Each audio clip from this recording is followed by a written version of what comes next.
Admiral Zefrock stood on the bridge of his massive dreadnought, the Eternal Dominion, watching the small blue planet grow larger on the view screen. His 4 eyes gleamed with amusement as he studied the primitive world that his scouts had discovered on the outer rim of the galaxy. The planet was called Earth, according to their intercepted transmissions, and it was inhabited by a bipedal species that called themselves humans. Such a pathetic sight, Zefrock muttered to his second-in-command, Commander Vextar. Look at them, Commander. They still burn fossil fuels and fight wars with crude chemical explosives. Their most advanced vessels barely manage to escape their own gravity well. Vextar nodded, his serpentine head swaying with agreement. Indeed, Admiral. Our intelligence reports indicate they have only recently begun to explore their own solar system. They possess no faster-than-light travel, no energy shields, and their weapons technology is laughably primitive. Some of their nations still use projectile weapons that fire metal slugs. The Admiral's mandibles clicked together in what passed for laughter among his species, the hegemony. Metal slugs! Can you imagine, Commander? While we wield plasma cannons that can vaporize entire continents, these humans are still throwing pieces of metal at each other. The bridge crew erupted in chittering sounds that resembled cruel laughter. The hegemony had conquered 17 star systems over the past millennium, absorbing countless species into their vast empire. Each conquest had been easier than the last, as their technology and military might grew exponentially with each absorbed civilization. Yet none had been as primitive as these humans appeared to be. Sir, we're receiving a transmission from the planet's surface, reported the communications officer, an insectoid creature with compound eyes that sparkled with malicious glee. It appears to be some sort of greeting. They're using radio waves, Admiral, radio waves. The bridge fell silent for a moment before erupting in another round of mocking sounds. Radio waves were technology so ancient that most species had abandoned them millions of years ago, relegating them to archaeological curiosities. Put it through, Zefrock ordered, his amusement growing by the minute. Let's hear what these primitive creatures have to say. The speakers crackled with static before a voice came through, speaking in the dominant human language that their computers had already translated. This is Captain Sarah Chen of the United Earth Defense Force, representing the planet Earth and the human species. We detect your approach and wish to establish peaceful contact. We come in peace and hope that you do as well. The Admiral's eyes rolled in their sockets. Peaceful contact, he repeated mockingly. Commander, scan their defenses. Let's see what these humans think will protect them from the might of the Galactic Empire. The tactical officer, a crystalline being whose body pulsed with different colors as he worked, began his scans. After a few moments, he looked up with what might have been confusion if his species possessed facial expressions. Admiral, this is peculiar. Their defensive installations are indeed primitive, but... But what? Zefrock snapped, his amusement briefly replaced by irritation. Sir, there appear to be structures on their planet that our sensors cannot fully penetrate. They're made of materials we don't recognize, and they seem to be generating some form of energy signature that interferes with our deep scans. The Admiral waved a dismissive appendage. Probably some sort of natural phenomenon. Perhaps they've built their primitive cities over radioactive deposits or geological formations that are causing interference. Continue the scan. Meanwhile, on Earth's surface, Captain Sarah Chen stood in the command center of the Cheyenne Mountain Defense Complex, watching the massive alien ship approach through the planet's orbital defense network. Around her, technicians and officers worked at consoles that looked far more advanced than what the aliens had detected. Hidden beneath layers of carefully crafted illusion and misdirection, Earth's true defensive capabilities remained completely concealed. Ma'am, the masking protocols are holding, reported Lieutenant Torres, his fingers dancing across holographic displays. Their scans are reading exactly what we want them to read. As far as they know, we're still using nuclear fission for power and chemically propelled rockets for space travel. Sarah nodded grimly. The masking had been in place for over 2,000 years, ever since the last time Earth had been discovered by an aggressive galactic power. It had taken decades to perfect the technology that could fool even the most advanced sensors, making Earth appear to be a primitive, barely spacefaring civilization. "Any response to our communication?" she asked. "Not yet, ma'am. But our deep space monitoring stations are detecting massive energy signatures from their fleet. This isn't just one ship, Captain. Our long-range sensors show at least 50 vessels of various sizes hiding behind their flagship." Sarah's jaw tightened. This was exactly what they had been preparing for, what every human generation had been warned about since the Great Hiding began. The galaxy was full of predatory species that conquered primitive worlds, stripping them of resources and enslaving their populations. Earth had decided long ago that the best defense was to appear defenseless while building strength in secret. "Activate the deep protocols," Sarah commanded. "Send word to all defense sectors. Operation Sleeping Giant is now in effect." Across the globe, hidden installations began powering up. Beneath the ocean floors, massive defense platforms rose from their concealment. In orbit, cloaked battle stations shed their disguises and began charging weapons that could split moons. And in the deepest bunkers of every continent, ancient technologies that predated most galactic civilizations hummed to life. Back on the alien flagship, Admiral Zefrock had grown bored with observing the primitive planet. He turned to address his fleet commanders through the ship's communication system. "Attention, all vessels. This conquest should take no more than a few hours. The humans possess no significant defenses and will likely surrender once they witness a demonstration of our power." He gestured to his weapons officer. "Target one of their polar ice formations and fire a single plasma bolt. Let's show them what they're dealing with." The weapons officer, a being that resembled a walking tree with crystalline growths for leaves, began to charge the ship's main plasma cannon. "Weapon charging, Admiral. Firing in 30 seconds. As the countdown proceeded, every sensor on the ship focused on the planet below, expecting to record the devastation that would surely follow. The plasma bolt, when it fired, contained enough energy to vaporize a mountain range and would leave a crater visible from space. "Plasma bolt away," reported the weapons officer. "Impact in 15 seconds. The bridge crew watched with anticipation as the brilliant beam of energy streaked toward the planet's surface. But as it approached Earth's atmosphere, something impossible happened. The plasma bolt simply vanished, as if it had never existed at all. "What?"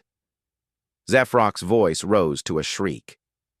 "What happened to our weapon?" The weapons officer frantically checked his instruments. I don't understand, Admiral. The bolt was fired successfully, but it appears to have been absorbed? Neutralized? Sir, I've never seen anything like this." "Impossible!" the Admiral roared. "No primitive civilization could possess technology capable of stopping our plasma weapons. Check your systems." "All systems are functioning normally, sir. The weapon fired correctly, but something intercepted it before impact." Before Zefrock could respond, the communications officer called out urgently. "Admiral, we're receiving another transmission from the planet. This one is different, sir. It's not coming through radio waves." "Then how is it being transmitted?" the Admiral demanded. Through quantum entanglement, sir. Instantaneous communication across any distance. But that's impossible. The technology required for that level of quantum manipulation is what?" Zefrock's voice had dropped to a dangerous whisper. "Is beyond anything we possess, Admiral.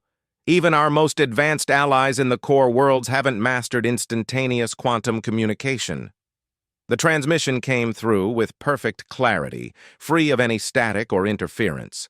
The same female voice spoke, but this time there was something different in her tone.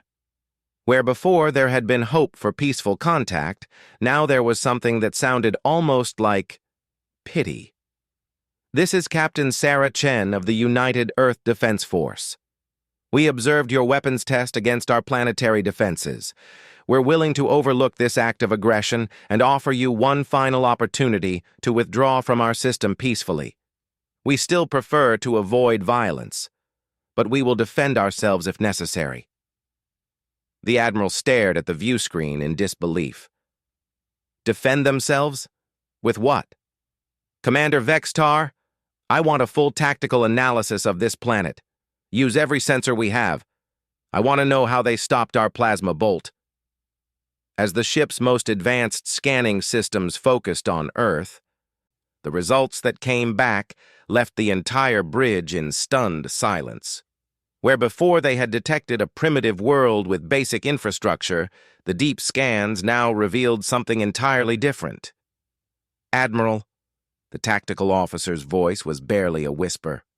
"Sir, I'm detecting energy signatures that shouldn't exist. The power output I'm reading from various points on the planet's surface exceeds the total energy production of some of our core worlds." "That's impossible," Zephrok muttered, but his certainty was beginning to waver. "Furthermore, sir, I'm detecting what appears to be a defensive grid surrounding the entire planet. It's composed of some form of energy that our sensors can barely detect, but the power requirements for such a system would be..." "Would be what?" the Admiral demanded. "Would require the controlled output of multiple stars, sir. No civilization we've encountered has ever demonstrated that level of technological capability." The bridge fell silent as the implications began to sink in. If the readings were accurate, then Earth wasn't the primitive world they had initially believed it to be. It was something else entirely, something that had been hiding its true nature behind an elaborate facade. "Sir," the communications officer interrupted the stunned silence, "I'm detecting multiple energy signatures approaching our position. They appear to be ships, but they're not showing up on our visual scanners." "Impossible," Zephrok repeated, but the word was beginning to lose all meaning. "Our sensors can detect any known form of matter or energy." "Not these ships, sir.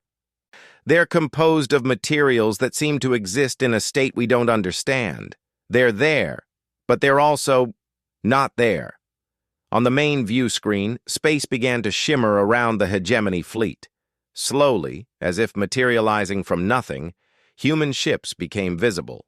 They were unlike anything the hegemony had ever encountered.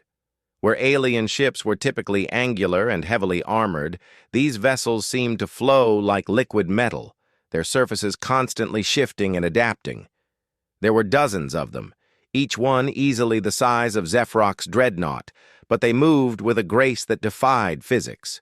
They seemed to dance around the hegemony fleet, always staying just outside weapons range, their movements so fluid and precise that they appeared to be anticipating every possible tactical response before it could be executed. "Admiral," Captain Chen's voice came through the quantum communication channel again, "you now see a fraction of Earth's defensive capability. We ask again that you withdraw from our system. We have no desire to harm you or your crews, but we will not allow you to threaten our world or our people." Admiral Zephrok's 4 eyes darted frantically between his instruments and the view screen. Everything he thought he knew about galactic civilization was crumbling around him.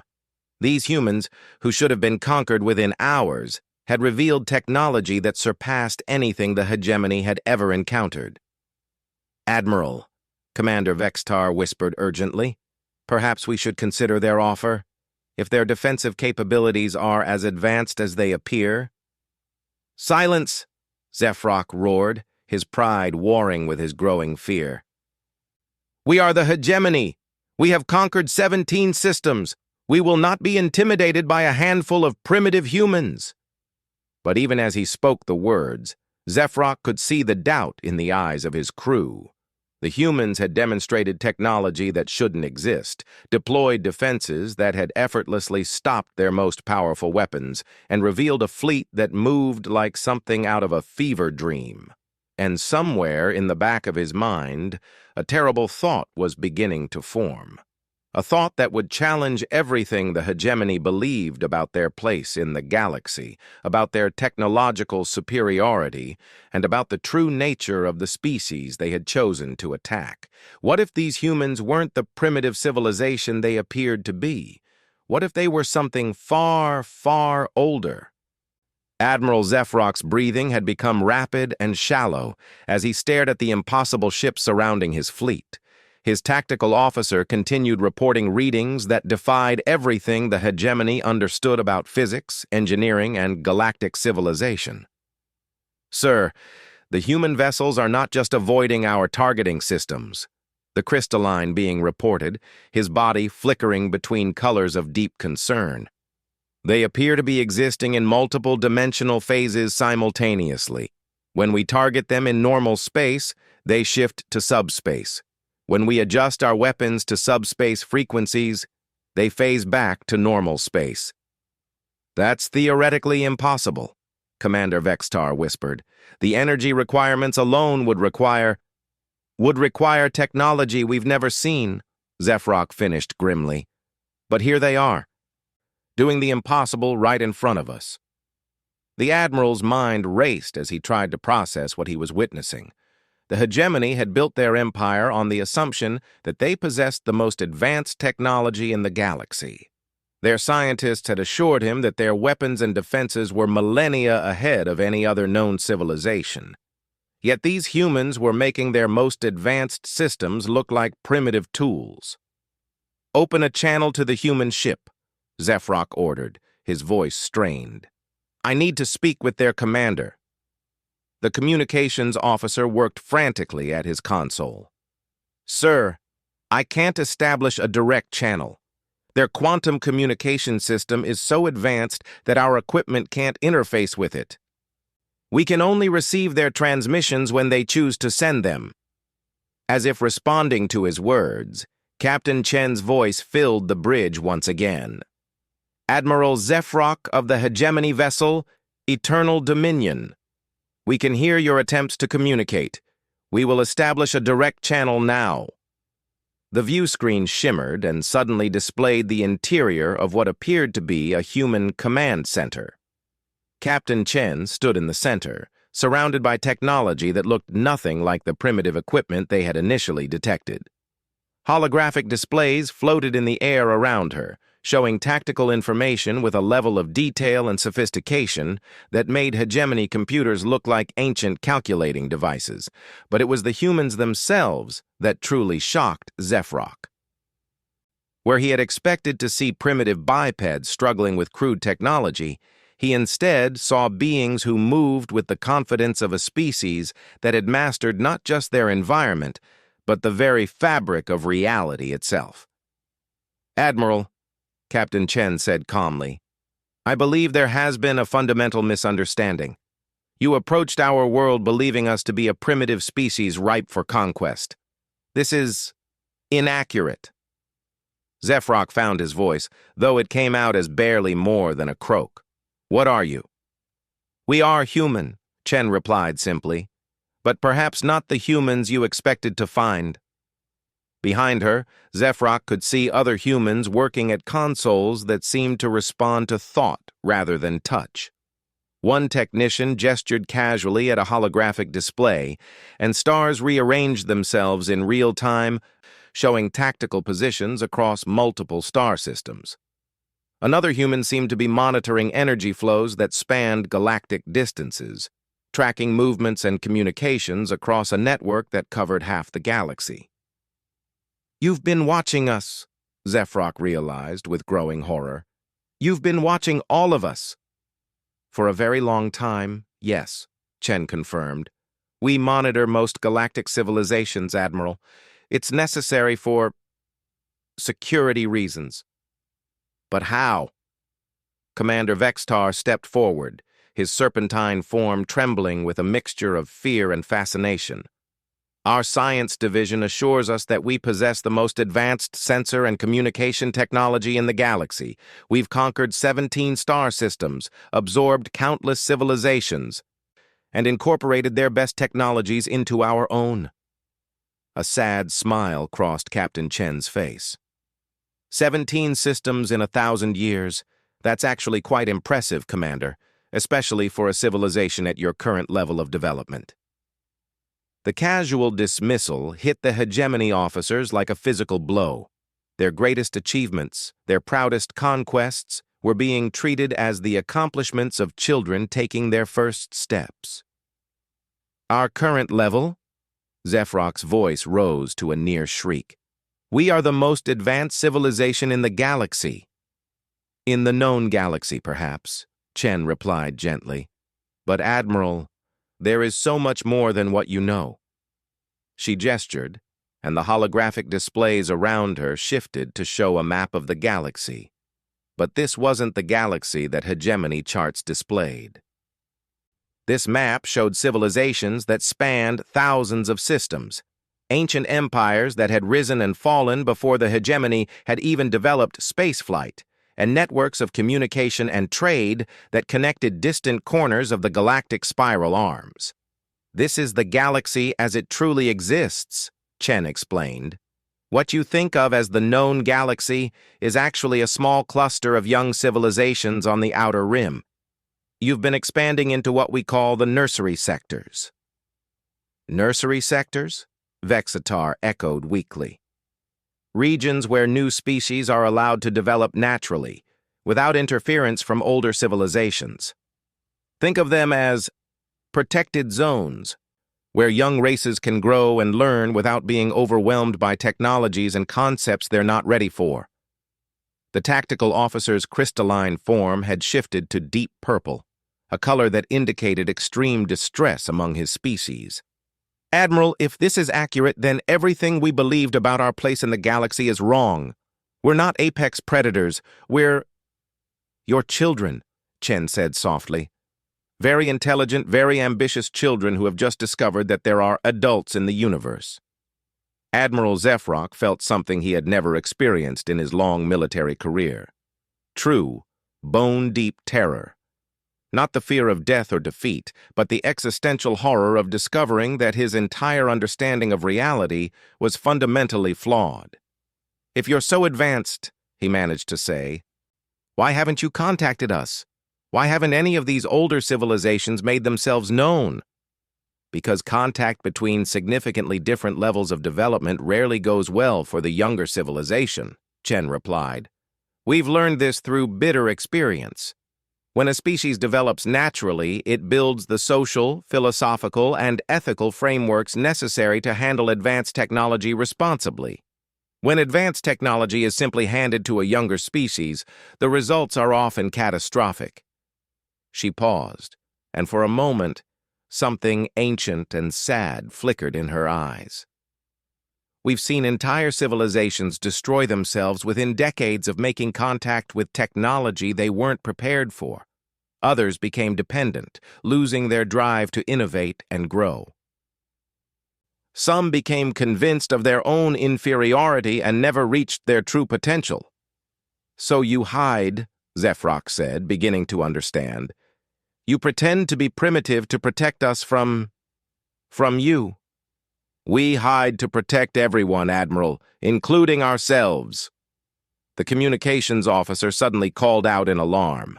Sir, I'm detecting massive energy signatures throughout the system. They're coming from everywhere. Asteroids, moons, even empty space. On the view screen, the space around Earth began to reveal its secrets. Structures that had been completely invisible moments before started appearing throughout the solar system. Massive installations built into asteroids, monitoring stations hidden within gas giant atmospheres, and defensive platforms that had been masquerading as natural satellites. But most shocking of all were the ships. Thousands of them, ranging in size from small scouts to vessels that dwarfed entire hegemony battle fleets. They had been there all along, watching, waiting, completely undetected by the most advanced sensors the hegemony possessed. This entire solar system is a fortress, Vextar whispered in awe. How long have you been building this? We didn't build it, Chen replied. We inherited it. Before anyone could ask what she meant, The space around the hegemony fleet began to shimmer. Reality itself seemed to bend and twist as something massive began to materialize near Earth's moon. At first, it appeared to be another ship, but as more of it became visible, the hegemony officers realized they were looking at something that defied all comprehension. It was a structure, but one that existed in dimensions they could barely perceive. Parts of it seemed to be inside the moon itself, while other sections extended into hyperspace and subspace simultaneously. It was as if someone had built a city that existed in multiple realities at once. "What is that?" Zephrok breathed. "That," Chen said with obvious pride and reverence, "is the Terran Archive. It's one of our oldest installations, built before your species had even developed written language." The archive pulsed with energy patterns that made the hegemony's most advanced computers look like primitive mechanical calculators. Information flowed through it in streams of pure data that operated on principles of physics the hegemony hadn't even discovered yet. "How old are your people?" Commander Vextar asked in a voice barely above a whisper. Captain Chen was quiet for a long moment before answering. "Admiral, what do you know about the history of this galaxy?"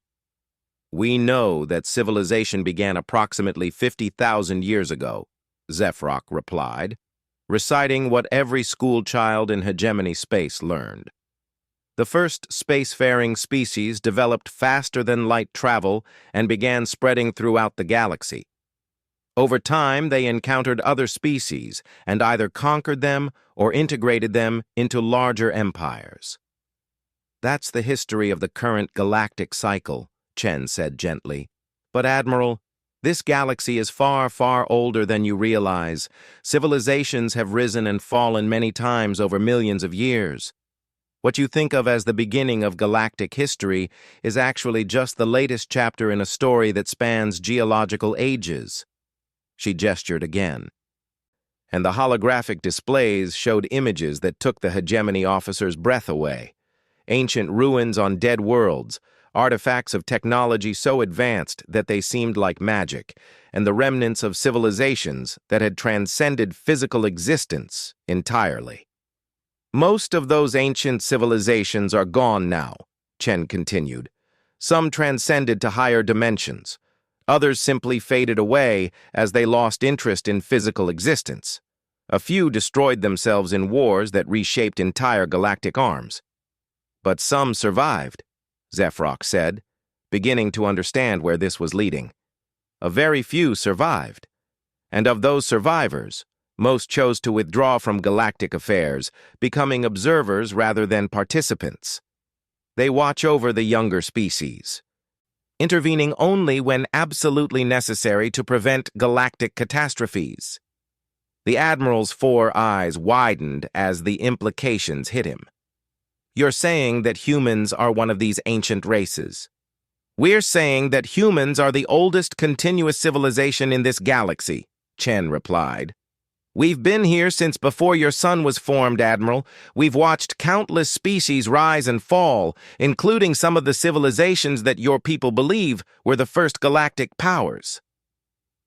The bridge of the Eternal Dominion fell into absolute silence as the weight of this revelation settled on the crew. Everything they had believed about the galaxy, about their place in it, about their own importance, had just been shattered. "But you look so young," Vextar said weakly. "Your technology, your civilization." "Looks can be deceiving, Commander," Chen said with a slight smile. "We've learned to adapt our appearance and our apparent technological level to match the expectations of the species we encounter. It makes interactions much smoother when we're not constantly having to explain why our cities float in the air or why our ships phase in and out of multiple dimensions." Admiral Zephrok sat down heavily in his command chair, his mind reeling. "If you're truly so ancient and powerful, why do you allow younger species like us to build empires? Why don't you simply rule the galaxy directly?" "Because ruling is not the same as leading, Admiral. We've tried direct rule in the past. The results were unfortunate. Younger species either become completely dependent on their rulers, losing all drive to grow and develop, or they rebel against the imposed order and destroy themselves in the process. She leaned forward, and for a moment, Zephrok could see something in her eyes that spoke of ages upon ages of experience, of wisdom gained through countless mistakes and hard-learned lessons. We've found that the best approach is to let younger species develop naturally, while quietly ensuring that they don't accidentally destroy themselves or others. We maintain the nursery sectors, we prevent the development of truly catastrophic weapons, and we occasionally nudge events to prevent species from making civilization-ending mistakes. You manipulate us, Zephrok said, though there was no anger in his voice anymore, only weary understanding. We guide, Chen corrected gently. The difference is subtle but important. We don't control your choices, Admiral.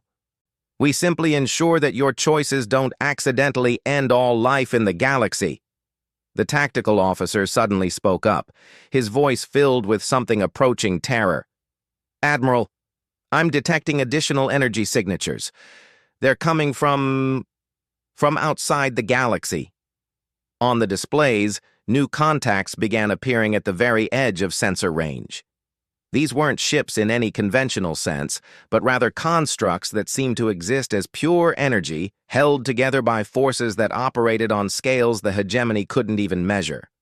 Those would be the gardeners, Chen said matter-of-factly. They're the other surviving ancient races. They've come to observe how this situation resolves itself. How many of you are there? Zephrok asked in a voice that sounded like it was coming from very far away. Enough, Chen replied. Admiral, you came to this system planning to conquer what you believed was a primitive world.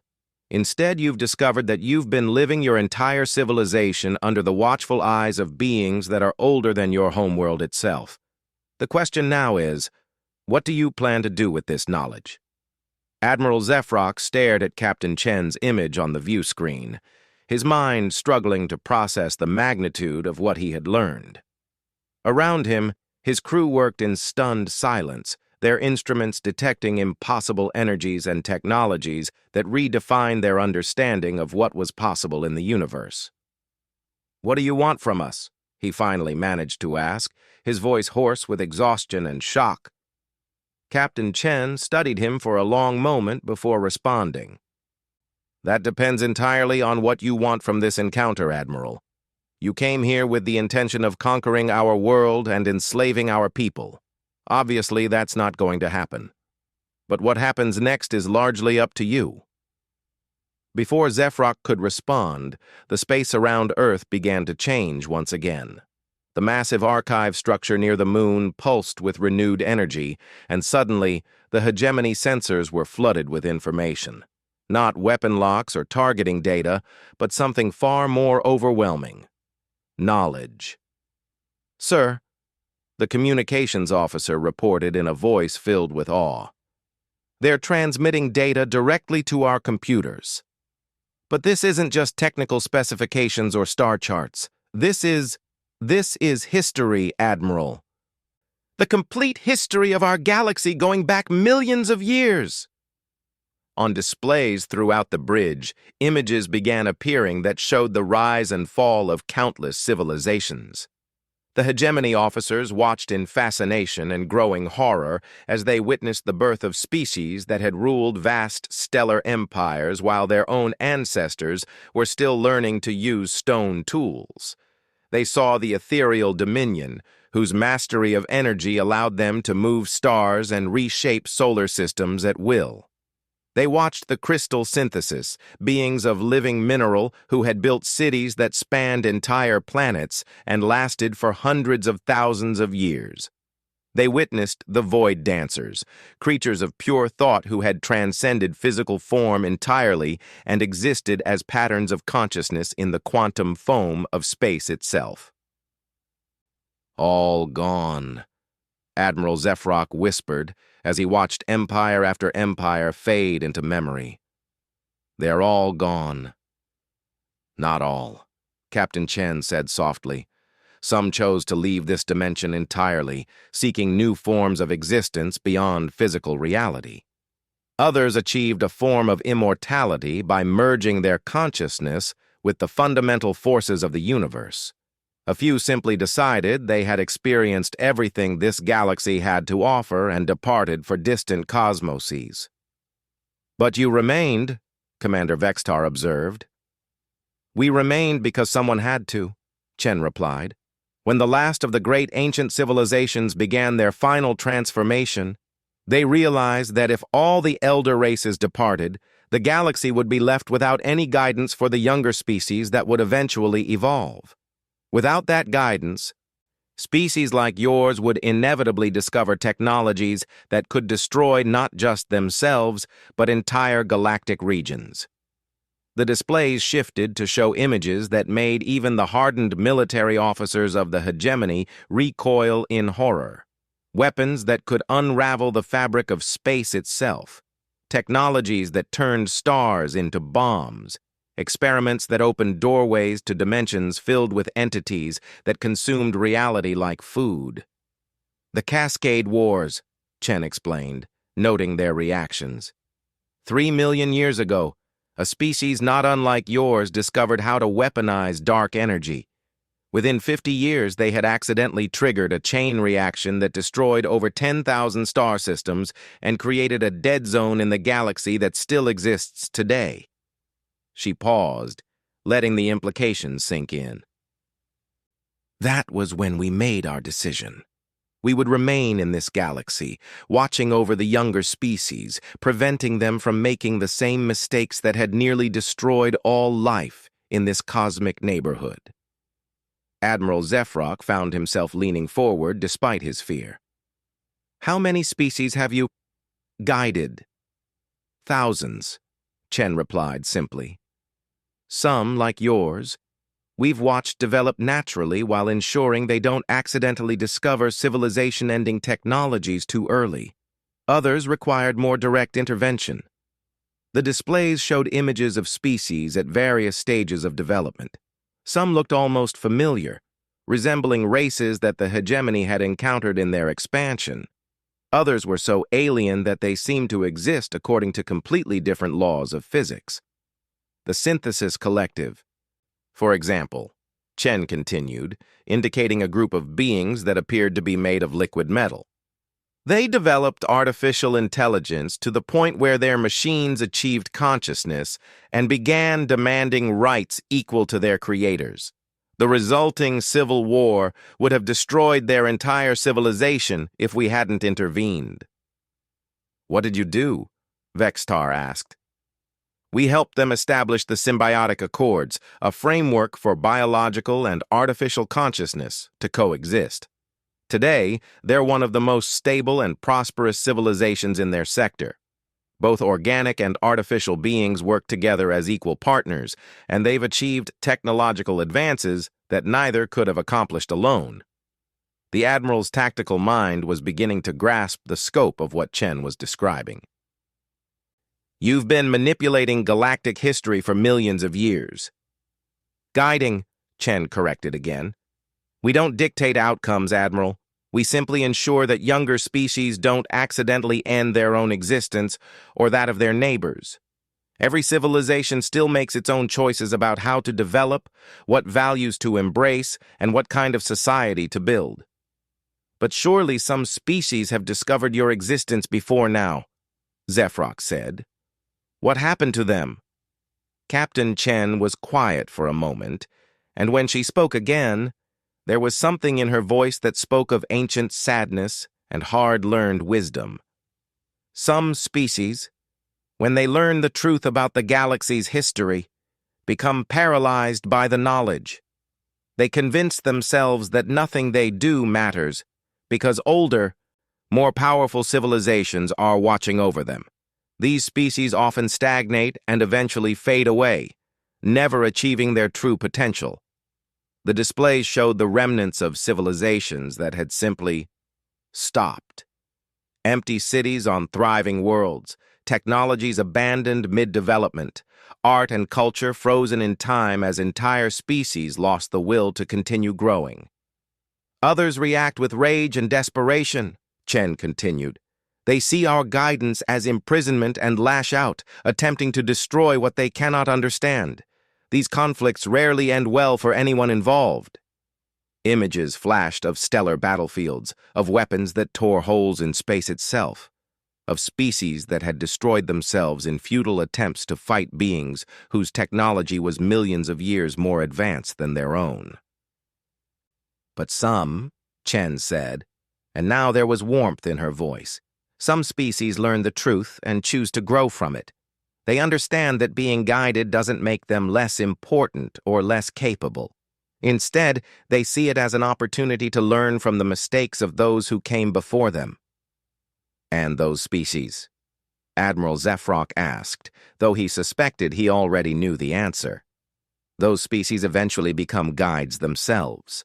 They join us in watching over the younger civilizations, sharing the responsibility of ensuring that life in this galaxy continues to flourish and grow.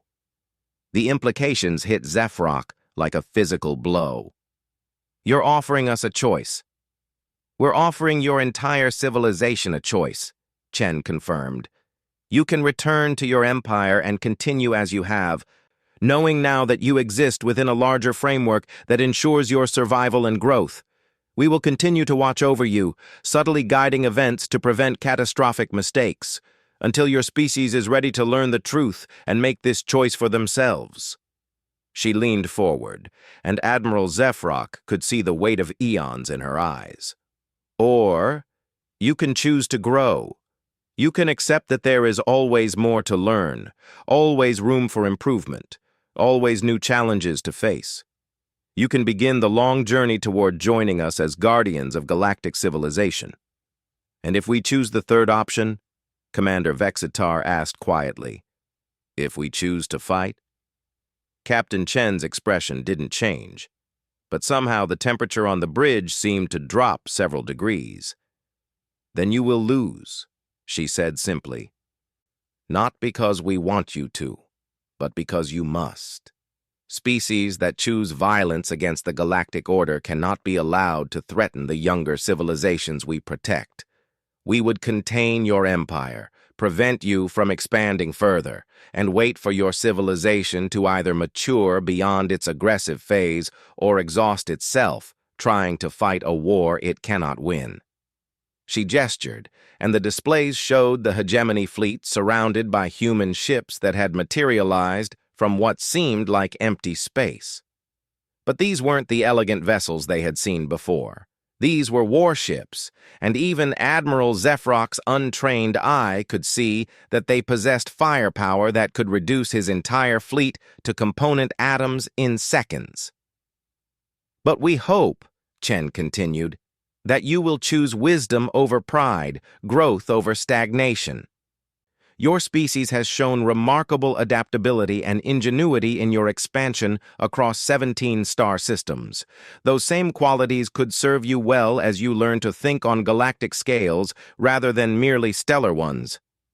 Admiral Zefrock looked around his bridge at his crew. He could see the same mixture of fear, awe, and curiosity in their faces that he felt in his own heart. Everything they had believed about their place in the universe had been revealed as the dreams of children. But perhaps, he thought, growing up didn't have to mean giving up their dreams entirely. Perhaps it simply meant dreaming bigger dreams. If we choose to learn, he said carefully, what would that mean for our empire? For our people? It would mean beginning a transformation that might take centuries to complete, Chen replied. You would need to abandon your policy of conquest and subjugation. Instead, you would learn to build relationships with other species based on mutual respect and benefit. You would need to share the resources and territories you've claimed with the species you've displaced. She paused, allowing him to absorb the magnitude of what she was suggesting. In return, you would gain access to knowledge and technologies that would transform your civilization in ways you can't currently imagine. You would learn to travel between dimensions, to manipulate matter and energy at the subatomic level, to communicate across galactic distances instantaneously. Most importantly, You would gain the satisfaction of knowing that your actions help ensure the continued growth and prosperity of life throughout the galaxy. And if our people refuse? Admiral Zephrok asked. If the Hegemony High Command decides that this is all an elaborate trick? Then you will return to your empire and report what you've seen here, Chen said. You'll tell them about the human defenses that stopped your weapons, about the ships that can phase between dimensions, about the technologies that defy your understanding of physics. You'll recommend that they avoid Earth and leave humanity alone. They won't believe me, Zephrok said with certainty. The High Command will assume I've been compromised or deceived. They'll send a larger fleet. Yes, Chen agreed sadly. They probably will. And that fleet will encounter the same demonstrations of human capability that you've witnessed today. Some will learn from the experience and return home with reports similar to yours. Others may choose to escalate the situation. And then we will do what we have done for millions of years, Admiral. We will protect the younger species of this galaxy from those who would harm them, even if those threats come from other young species who haven't yet learned to control their aggressive impulses. The finality in her tone left no doubt about the outcome of such an escalation. The Hegemony, for all their technological achievements and military might, would be as helpless against humanity as primitive warriors with spears would be against their own plasma cannons. Admiral Zephrok sat in silence for several minutes, wrestling with the most important decision of his life. Around him, his crew waited with the patience of beings who understood that their entire civilization's future might depend on their commander's next words. Finally, he looked up at Captain Chen's image on the view screen. If I were to hypothetically choose the path of growth and learning, he said slowly, what would be my first step? Captain Chen smiled, and for the first time since this encounter began, there was genuine warmth in her expression. Your first step would be to stop thinking of yourself as Admiral Zephrok of the Hegemony War Fleet, she said. Instead, you would begin thinking of yourself as Ambassador Zephrok, representative of a species that is ready to take its first real steps into the larger galactic community. She gestured, and the human ships surrounding the Hegemony fleet began to move, forming what was clearly an honor guard rather than a hostile encirclement. Welcome to the real galaxy, Ambassador, Captain Chen said. We have so much to show you. As Admiral Zephrok watched the impossible human ships escort his fleet toward Earth, he felt something he hadn't experienced since he was a young officer on his first deep space assignment. The thrill of discovering that the universe was far larger and more wondrous than he had ever imagined. Behind them, the ancient archive pulsed with the accumulated wisdom of millions of years, ready to share its secrets with another species that had chosen wisdom over conquest, growth over stagnation. The Hegemony had come to conquer primitive humans and add another world to their empire. Instead, they had discovered that they were the primitive ones, and that the real empire they could join was far grander than anything they had ever dreamed of building themselves. In the end, Admiral Zephrok realized that was perhaps the most human thing of all, taking what should have been a moment of defeat and turning it into an opportunity for something greater than anyone had thought possible.